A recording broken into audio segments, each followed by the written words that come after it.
Hello everybody, IAS Vashishtha welcome you all on the platform of G centric. इससे पहले हम system dependent parameters discuss कर चुके थे।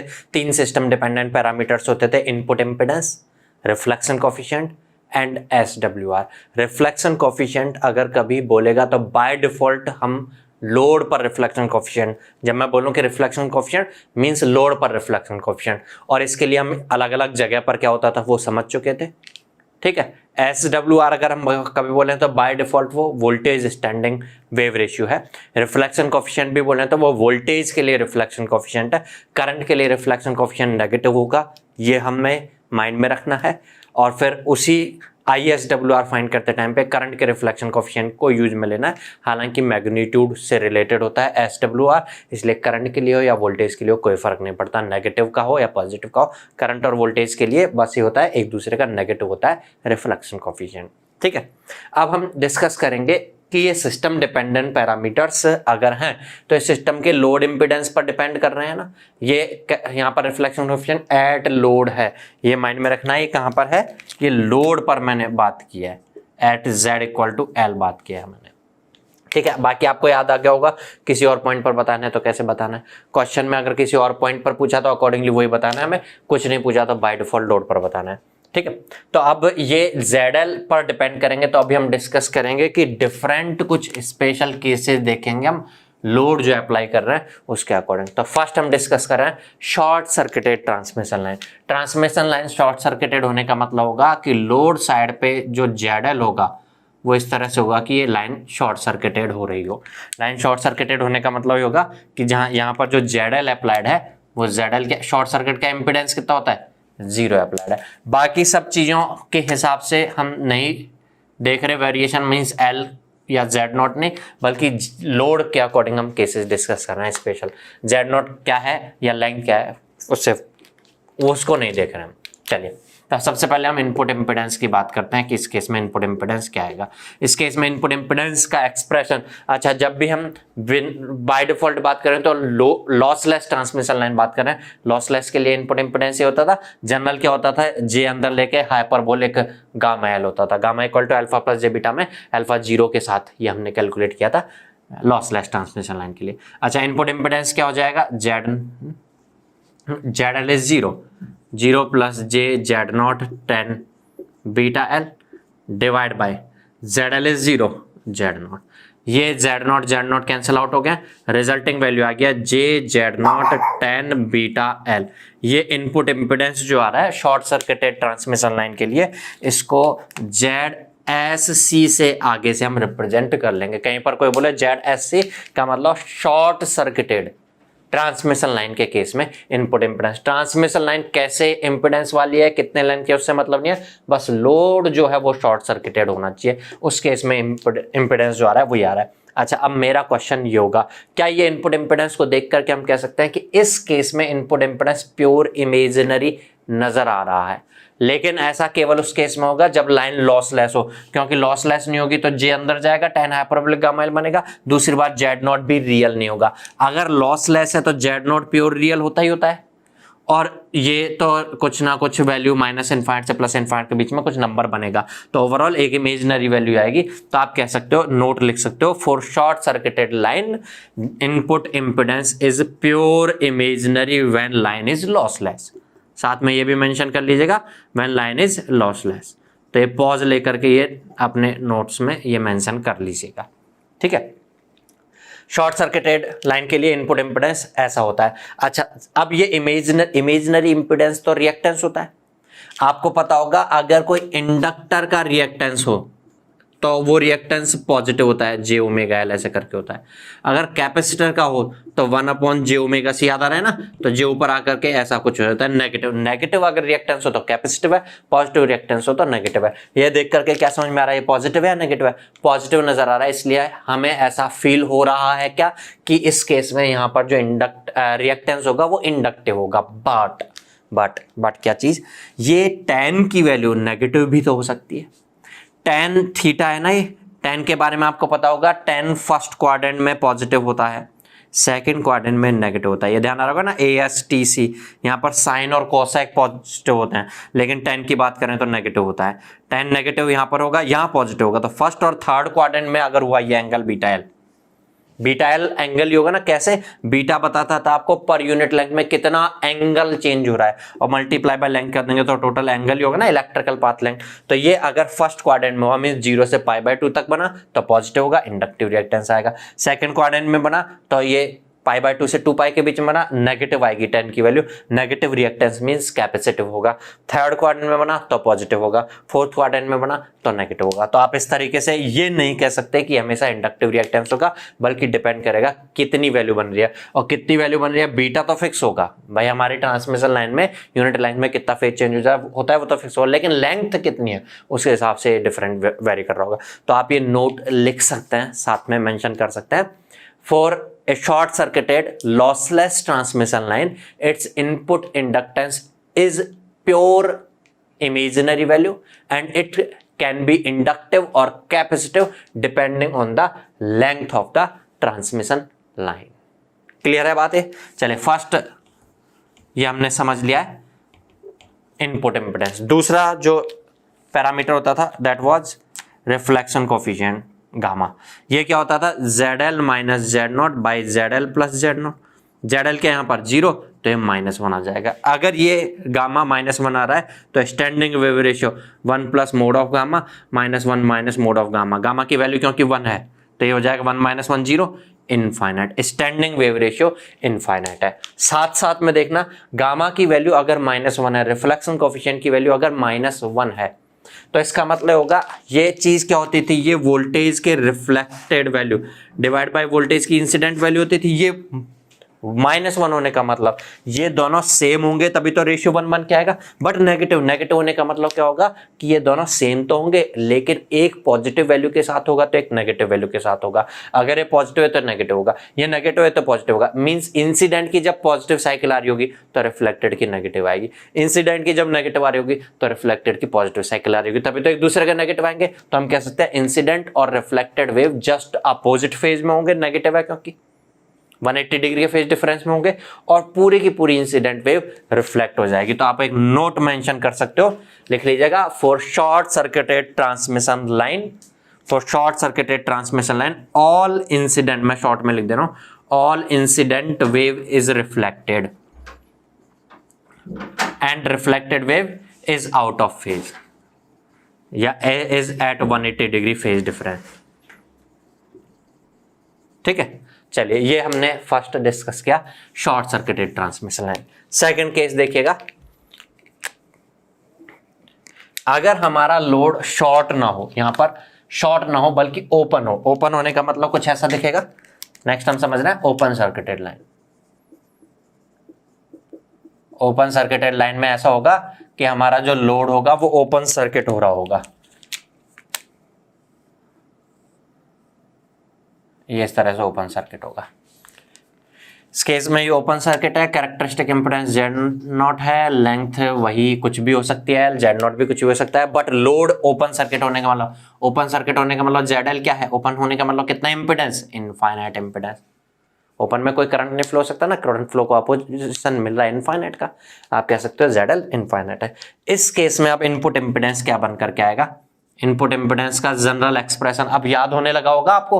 पिछले लेक्चर्स में भी हमने कई बार रिपीटेशन किया, यहाँ पर भी रिपीटेशन कर रहे हैं। इस तरफ देखे बिना समझिएगा, याद कीजिएगा क्या होता था। मैं पहले एक बार इसलिए लिख रहा हूँ जिससे याद हो जाए, Z0 ZL plus J Z0 tan beta L, सही चल रहे हैं ना, बिल्कुल, divide by Z0 plus J ZL tan beta L, सही चल रहे हैं क्या, बिल्कुल। चलिए ZL क्या यहाँ पे अब इनफाइनाइट है, infinite plus anything is infinite, infinite multiply by anything is infinite plus anything is infinite. ये तो इनफाइनाइट बाय इनफाइनाइट हो गया, सॉल्व करना थोड़ा सा टफ हो जाएगा। तो एक काम कर रहे हैं, यहाँ से भी ZL कॉमन आउट लें और यहाँ से भी ZL कॉमन आउट ले लें, तो इनपुट इंपेडेंस हो जाएगा ZL ऊपर से भी कैंसिल आउट हो जाएगा, नीचे से कॉमन आउट होकर के तो हो जाएगा 1 plus J Z0 by ZL tan beta L divide by Z0 by ZL plus J tan beta L। ZL है क्योंकि इनफाइनाइट, इसलिए something divide by infinite is 0, ये रह जाएगा ऊपर 1, यहाँ रह जाएगा J tan बीटा L। तो ये रिजल्ट अगर सॉल्व करेंगे इस इम्पिडेंस को ओपन सर्किटेड लाइन के लिए ना तो ZOC बोल दे रहा हूं मैं, Z0, ये J10 बीटा L डिवाइड में आ रहा है, ऊपर 1 है, divide by J10 beta L आ गया इसका मतलब। अब J को चाहूं तो मैं ऊपर ले जाके -J लिख सकता हूं, और 1/10 beta L means cot beta L, ऐसा कह सकते हैं आप। इसको भी देख करके समझ में आ रहा है कि जैसे शॉर्ट सर्किटेड ट्रांसमिशन लाइन के लिए इनपुट इंपेडेंस प्योर इमेजिनरी आया था, ऐसे ओपन सर्किटेड लाइन के लिए भी जो इनपुट इंपेडेंस आ रहा है वो प्योर इमेजिनरी आ रहा है, बशर्ते की शर्त क्या है, ट्रांसमिशन लाइन लॉसलेस हो। तभी तो ये J ऑफ 10 बीटा लिख रहे थे आप, नहीं तो 10 हाइपरबोलिक गामा एल चलता, ओवरऑल ये कॉट हाइपरबोलिक गामा एल आता, फिर तो J दिखता ही नहीं आपको। और साथ साथ में लॉसलेस है तभी Z0 भी प्योर रियल है, तो रियल मल्टीप्लाई बाय एनीथिंग के साथ J आएगा तो रियल प्योर इमेजिनरी बनेगा। तो आप कह सकते हो similar to short circuited line, open circuited line has input impedance pure imaginary. ये प्योर इमेजिनरी वैल्यू नेगेटिव है, इसलिए आप गारंटी के साथ कह सकते हो क्या कैपेसिटिव रिएक्टेंस होगा? नहीं, वही बात कॉट की वैल्यू, ये बीटा एल कौन से क्वाड्रेंट में, उसके हिसाब से पॉजिटिव भी हो सकते हैं, नेगेटिव भी हो सकती है। तो आप कह सकते हो it can be inductive reactance और capacitive reactance depending on the length of the transmission line. अभी हम लेंथ की स्पेशल वैल्यूज क्या क्या हो सकती हैं वो डिस्कस नहीं कर रहे, अभी हम केवल ZL के लिए बात कर रहे हैं। चलिए अब इस केस में रिफ्लेक्शन कोएफिशिएंट क्या बनेगा? Reflection coefficient ZL minus Z0 by ZL plus Z0। ZL है इनफाइनाइट, वही कॉमन आउट ले रहा हूं मैं, ऊपर से नीचे से कैंसिल आउट हो जाएगा, 1 minus Z0 by ZL divide by 1 plus Z0 by ZL, और ZL है 0, सॉरी इनफाइनाइट, तो ये 0 0 हो जाएगा, 1 1 करके आ जाएगा। रिफ्लेक्शन कोएफिशिएंट की वैल्यू 1 होने का मतलब क्या है? रिफ्लेक्शन कोएफिशिएंट क्या है? वोल्टेज की रिफ्लेक्टेड वैल्यू बाय करंट की reflected value, incident sorry voltage की रिफ्लेक्टेड वैल्यू बाय वोल्टेज की इंसिडेंट वैल्यू। और ये 1 होने का मतलब रिफ्लेक्टेड और इंसिडेंट वोल्टेज सेम है, मतलब जितना भी इंसिडेंट वोल्टेज आएगा लोड पर वो पूरा की पूरा लोड से रिफ्लेक्ट हो जाएगा। मैं लोड पर बात कर रहा हूं, ये समझ लीजिएगा। ये एक्सप्रेशन जो होता था लोड के लिए होता था ना, ये एट लोड था, at Z equal to L था, तो लोड पर जितनी भी वोल्टेज इंसिडेंट हुई है वो पूरी की पूरी रिफ्लेक्ट हो जाएगी और सेम फेज में होगी। यहाँ पर ये -1 होने का मतलब क्या था? जितनी की जितनी वोल्टेज आई थी वो पूरी की पूरी रिफ्लेक्ट हो जाती थी, लेकिन फेज अपोजिट हो जाता था। यहाँ फेज भी सेम रहेगा। अगर standing wave ratio S calculate करेंगे आप, तो S इक्वल टू होता था 1 plus mod of gamma by 1 minus mod of gamma. Gamma की वैल्यू क्या है? 1, तो ये हो जाएगा 1 माइनस 1 0 समथिंग बाय 0 इनफाइनाइट। ऐसा हो रहा है। क्या मैं कह सकता हूं इन दोनों केसेस में जितनी भी इंसिडेंट वेव है वो रिफ्लेक्ट हो रही है, चाहे अपोजिट फेज में हो चाहे सेम फेज में हो, परफेक्टली रिफ्लेक्ट हो जा रही है, बिना कुछ एब्जॉर्ब किए लोड सब कुछ रिफ्लेक्ट कर दे रहा है। ऐसे केस में हम बोलेंगे परफेक्ट अनमैचिंग है। आपको याद आ रहा होगा पिछले लेक्चर में मैंने परफेक्ट मैचिंग, परफेक्ट अनमैचिंग बताया था। यहां क्या बोलेंगे हम? परफेक्ट अनमैचिंग है। तो आप कह सकते हो शॉर्ट सर्किटेड ट्रांसमिशन लाइन हो या ओपन सर्किटेड ट्रांसमिशन लाइन हो, ये परफेक्टली अनमैचिंग होती है। इन दोनों में ही, इन दोनों में क्या होता है? Perfect unmatching, perfect unmatched case कहेंगे हम। अब एक चीज जो यहां से क्वेश्चंस में यूज में आएगी वो ध्यान से देखना। अगर मैं शॉर्ट सर्किटेड के लिए जो इनपुट इंपेडेंस आया ZSC दिख रहा होगा आपको, और ओपन सर्किटेड के लिए जो इनपुट इंपेडेंस आया ZOC, दोनों को मल्टीप्लाई करूं तो देखना मल्टीप्लाई करेंगे तो J और J स्क्वायर मीन्स -1, और माइनस पहले से है तो माइनस माइनस प्लस आएगा। दूसरी बात Z0 multiply by Z0 square, और कॉट और tan मल्टीप्लाई करेंगे, सेम थीटा है एंगल, कॉट थीटा और tan थीटा अपोजिट होता है ना, रेसिप्रोकल होता है, तो 1 रह जाएगा। Z0 square means positive value के साथ आ रहा है, Z0 square equal to ZOC into ZSC। आपको क्वेश्चन के लिए ये बहुत इंपॉर्टेंट है। आपको तीनों चीज में से ट्रांसमिशन लाइन जिसका कैरेक्टरिस्टिक इंपेडेंस है वो दे दिया हो सकता है, ओपन सर्किट होने पर क्या इंपेडेंस बनेगा, इनपुट इंपेडेंस वो दिया हो सकता है, शॉर्ट सर्किट में क्या बनेगा ये पूछ सकता है, या शॉर्ट सर्किट में और ओपन सर्किट में क्या इंपेडेंस है वो दे रखा हो सकता है, कैरेक्टरिस्टिक इंपेडेंस क्या रहा होगा। कैरेक्टरिस्टिक इंपेडेंस अगर कैलकुलेट करें तो ऐसा कह सकते हो क्या, Z0 इक्वल टू ZSC और ZOC के मल्टीप्लीकेशन का रूट कर दें। ठीक है, तो इस तरह से Z0 पूछ सकता है, मतलब 3 में से कोई 2 चीज देकर के थर्ड चीज जो है पूछ सकता है। ऐसे क्वेश्चंस काफी बन करके आते हैं। चलिए हमने शॉर्ट सर्किट और ओपन सर्किट ट्रांसमिशन लाइन का केस तो देख लिया, एक और केस है जो जनरल मतलब स्पेशल केस हम डिस्कस करते हैं। चलिए उसको और देखते हैं अभी हम एक बार। सो नेक्स्ट केस है perfectly matched transmission line. Perfect matching होने का मतलब जितना भी इंसिडेंट वोल्टेज होगा या इंसिडेंट करंट होगा हमारे लोड पर सारे के सारे एब्जॉर्ब हो जाएगा, लोड से कुछ भी रिफ्लेक्ट नहीं होगा। लोड से अगर कुछ भी रिफ्लेक्ट नहीं हुआ तो लोड पर जो रिफ्लेक्शन कोफिशिएंट होता था, जिसका कि एक्सप्रेशन आपको याद आ ही रहा होगा, अब याद हो गया होगा ना, इसकी वैल्यू जीरो हो रही होगी, कुछ भी रिफ्लेक्शन नहीं हुआ है। क्योंकि अगर इसकी वैल्यू जीरो हो रही है तो यहाँ से हम कंडीशन फाइंड कर सकते हैं, ये तो जीरो में क्या, Z L minus Z not equal to zero, means Z L equal to Z not. तो आप कह सकते हो शॉर्ट सर्किटेड लाइन जब होती थी तो जेड एल होता था, शॉर्ट सर्किट में क्या होता था, Z L zero. Open circuited में जेड एल क्या होता था, इनफाइनाइट। और परफेक्टली मैच्ड में जेड एल क्या होगा, ना जीरो होगा ना इनफाइनाइट होगा, बल्कि जो भी हमारी ट्रांसमिशन लाइन है उसका जितना कैरेक्टरिस्टिक इंपेडेंस है उतनी वैल्यू के साथ होगा। अब इस केस में इनपुट इंपेडेंस क्या आ जाएगा, इनपुट इंपेडेंस का जनरल एक्सप्रेशन जो होता था जेड नॉट जेड एल, और जेड एल की वैल्यू क्या है अभी, Z not plus J Z naught tan beta L. सही चल रहा हूं ना मैं, जेड एल की जगह जेड नॉट पुट कर दिया बस हमने, divide by Z not plus J Z L की वैल्यू जेड नॉट।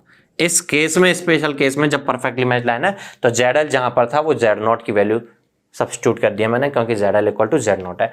ये दोनों तो सेम हो गए, रह गया Z not, means input impedance भी जेड नॉट आ रहा है। कंक्लूजन क्या निकल के आ रहा है देखिएगा, अगर एक ट्रांसमिशन लाइन एल लेंथ की है, कैरेक्टरिस्टिक इंपेडेंस इस ट्रांसमिशन लाइन का जेड नॉट है, और लोड एंड पर ये शॉर्ट या ओपन नहीं या मनचा है जेड एल नहीं, बल्कि जेड एल एक फिक्स वैल्यू का है, और वो फिक्स वैल्यू क्या है, characteristic impedance of transmission line. तो जो इनपुट इंपेडेंस आ रहा है, इनपुट इंपेडेंस जो यहां पर नजर आ रहा है जेड इन, वो जेड इन भी क्या आ रहा है, वो भी जेड नॉट के इक्वल ही आ रहा है। मतलब, और ये जो जेड नॉट के इक्वल आ रहा है, इससे पहले देखना जब शॉर्ट सर्किटेड होती थी, चलिए मैं पुरानी चीज जो इससे पहले समझी थी वो भी याद दिला देता हूँ। शॉर्ट सर्किटेड ट्रांसमिशन लाइन जब होती थी तो उस केस में जेड इन क्या आता था, J Z naught tan beta L. सही बोला मैंने, सही याद आया मेरे को। ऐसे ही अगर ओपन सर्किटेड लाइन होती थी तो फिर जेड इन क्या आता था, minus J Z not caught beta L. क्या आपको याद आ रहा है, मैं बोलता था कि जो इनपुट पर इंपेडेंस होगा वो बीटा एल में एल लेंथ पर डिपेंड करेगा कि 10 कौन से क्वाड्रेंट में बने जिससे रिजल्ट पॉजिटिव आए या नेगेटिव आए, साथ साथ में कितना मल्टीपल आ रहा है वो भी तो डिपेंड करे। मतलब ओवरऑल मैं कह सकता हूं इनपुट इंपेडेंस हमारे ट्रांसमिशन लाइन की लेंथ पर डिपेंड कर रहा होगा। अगर ये लेंथ 2 मीटर है तो कुछ और आएगा, 2 मीटर की बजाय मैं थोड़ी छोटी काट के यहां पर बोलूं अगर इस जगह पर कितना है तो छोटी लेंथ होगी ना, एल कम हो गई तो कुछ और वैल्यू के साथ आ रहा होगा। तो आप कहां पर देख रहे हो, इनपुट इंपेडेंस यहां देख रहे हो तो कुछ और आएगा, और अगर ये और ऐसे आगे जा रही यहां देख रहे हो तो लेंथ कुछ ज्यादा होगी तो रिजल्ट कुछ और बन करके आएगा। लेकिन इस केस में आपकी लेंथ पर डिपेंडेंट आया क्या इनपुट इंपेडेंस, एल से रिलेट हो क्या है, क्या कोई रिलेशनशिप नहीं है, जेड नॉट आएगा सीधे सीधे। मतलब अगर मैं इस केस में यहां पर इनपुट इंपेडेंस फाइंड करता तो भी जेड नॉट आएगा, यहां पर फाइंड करूंगा तो भी जेड नॉट आएगा, और यहां पर फाइंड कर रहे हैं तो भी जेड नॉट आएगा। कितनी भी लेंथ पर हो, किसी भी पोजीशन पर जाकर के देखें, इनपुट इंपेडेंस जेड नॉट के इक्वली बन करके आ रहा है। बात यहां तक समझ में आई। चलिए इस केस में रिफ्लेक्शन कोएफिशिएंट जो सेकंड पैरामीटर होता था वो तो हमने जीरो की कंडीशन लेकर के किया ना, जेड एल जेड नॉट के इक्वल है तो जीरो बनेगा। अच्छा, स्टैंडिंग वेव रेशियो होता था 1 plus mod gamma by 1 minus mod gamma, gamma की वैल्यू 0 है इसलिए 1, स्टैंडिंग वेव रेशियो की वैल्यू 1 होगी। यहाँ पर, यहाँ से आप ये भी कह सकते हो कि परफेक्टली मैचिंग जब हो रही होगी तो स्टैंडिंग वेव रेशियो 1 बनेगा, क्योंकि परफेक्ट मैचिंग होने का मतलब है गामा 0 होना, गामा 0 होने पर ये 1 प्लस 0 बाय 1 माइनस 0 तो स्टैंडिंग वेव रेशियो 1 बनेगा। अब आप माइंड में रख सकते हैं इस चीज को, किस चीज को रख सकते हैं, परफेक्ट मैचिंग जब होती है तब स्टैंडिंग वेव रेशियो 1 बनता है। स्टैंडिंग वेव रेशियो 1 बनता है का मतलब क्या होगा कि जो हमारी स्टैंडिंग वेव बनेगी वो कांस्टेंट बनेगी। ऐसे आपको याद आ रहा है स्टैंडिंग वेव रेशियो मैक्सिमा और मिनिमा का रेशियो होता था, अगर मैक्सिमा जो है वो मिनिमा से थोड़ा सा भी ज्यादा है तो रेशियो 1 नहीं आएगा। हम कह रहे हैं रेशियो 1 आएगा तो हर जगह पर सेम हो, क्योंकि मिनिमा का अगर आप कहोगे कि ये है तो मैक्सिमा ये और मिनिमा ये, फिर तो 1 नहीं आएगा ना। मैक्सिमम में मिनिमम डिवाइड करोगे मिनिमम कम है, ये थोड़ा ज्यादा होगा तो और 1 के नजदीक आएगा, और ये भी यहीं पर हुआ। अब आप कोई जगह पोजीशन की बात नहीं कर रहे, अगर ऐसे हुआ तो थोड़ी बोल दोगे मिनिमा फिर इसको बोलोगे, मतलब एक जैसी वैल्यू के साथ हुआ, मतलब स्टैंडिंग वेव जो बन रही है वो ऐसे कांस्टेंट बनते हुए नजर आई तो हम बोलेंगे फिर उस केस में स्टैंडिंग वेव रेशियो 1 है, और यहाँ पर परफेक्ट मैचिंग का केस बन रहा होगा। लेकिन इससे पहले दोनों जो केस हमने देखे थे शॉर्ट सर्किटेड और ओपन सर्किटेड ट्रांसमिशन लाइन, उस केस में परफेक्ट अनमैचिंग बनी थी और स्टैंडिंग वेव रेशियो याद आ रहा होगा आपको, इनफाइनाइट बना था। परफेक्ट अनमैचिंग के केस में भी स्टैंडिंग वेव रेशियो इनफाइनाइट बनता है। ये दोनों चीज याद रख लें तो हो सकता है कभी क्वेश्चंस में जरूरत पड़े हम सॉल्व कर दें इस चीज को। चलिए ये हमने केसेस डिस्कस कर लिए। अब यहाँ पर हमें माइंड में जो रखने वाली चीज है वो क्या आगे, इनपुट इंपेडेंस का एक्सप्रेशन हमें याद रखना है, लोड पर ये हमें कैलकुलेट करना है, स्टैंडिंग वेव रेशियो कैलकुलेट करना है, ZSC का expression JZ not tan beta, ZOC का expression minus JZ not cot beta, perfectly matched के केस में ZL equal to Z not और इस केस में input impedance Z not, ZOC और ZSC का मल्टीप्लीकेशन Z नॉट स्क्वायर के equal. ये चीजें हमें माइंड में रखनी चाहिए, ठीक है। अभी हम डिफरेंट स्पेशल केसेस डिस्कस करेंगे। अब लेंथ ऑफ ट्रांसमिशन लाइन के साथ कैसे वेरिएशंस बनते हैं, नेक्स्ट लेक्चर में इसको हम कवर करेंगे। तो मिलते हैं नेक्स्ट लेक्चर में, तब तक के लिए गुड बाय, थैंक यू।